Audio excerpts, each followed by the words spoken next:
Ben Doktor Özgür Akşan. Videomuza kaldığımız yerden devam ediyoruz. Normal basınçlı hidrosefalinin en yaygın ve etkili tedavi yöntemi belirttiğimiz gibi şant ameliyatıdır. Ancak her cerrahi prosedür gibi bu ameliyatın içinde bir takım yan etki ve komplikasyon riskleri vardır. En sık karşılaşılan yan etkiler arasında enfeksiyon, kanama ve şantın tıkanması yer alır. Enfeksiyon riski ameliyat sonrası ilk birkaç hafta içinde en yüksektir ve antibiyotiklerle kontrol altına alınabilir. Şantın tıkanması ise sıvının düzgün bir şekilde akmaması ya da akamamasına neden olur ve acil cerrahi müdahale gerektirebilir. Ayrıca şantın yerinden oynaması veya kopması gibi mekanik sorunlar da olabilir. Bu tür komplikasyonlar ani semptomlara yol açabilir ve hızlı şekilde ele alınmalıdır. Yan etkilerin yönetimi multidisipliner bir şekilde yaklaşım gerektirir.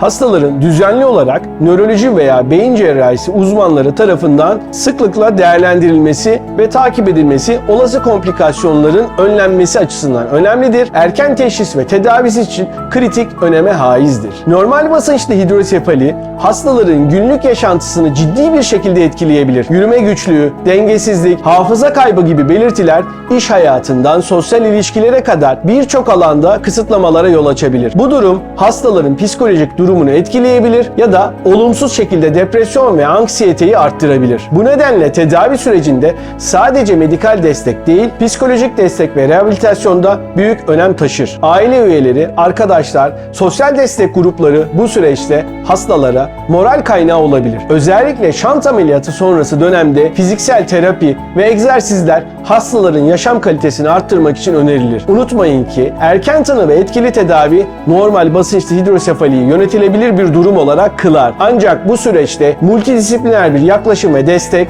şarttır. Şimdi risk faktörleri ve önlemlere bakalım. Normal basınçlı hidrosefali genellikle 60 yaş üzeri bireylerde daha sık görülse de her yaş grubunda ortaya çıkabilir. Risk faktörleri arasında geçirilmiş beyin travmaları, beyin tümörleri, menenjit gibi beyin ve omurilik zarlarını etkileyen enfeksiyonlar yer alabilir. Ayrıca kronik hastalıklar, özellikle yüksek tansiyon, diyabet riski bu hastalığı arttırabilir. Bu riskleri minimize etmek için alınabilecek önlemler arasında düzenli sağlık kontrolleri, beyin taramaları, yaşam tarzında değişiklikler bulunmalıdır. Özellikle sağlıklı bir diyet, düzenli egzersiz ve stres yönetimi riski azaltabilir.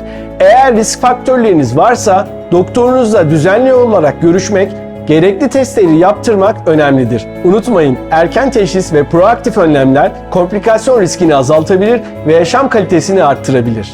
Bu video serimizde normal basınçlı hidrosefalinin ne olduğu, belirtileri, risk faktörleri, teşhis ve tedavi yöntemleri hakkında detaylı bilgiler sunduk. Bizi izlemeye devam edin. Beyinvesinir.com. Sağlıklı bir geleceğe.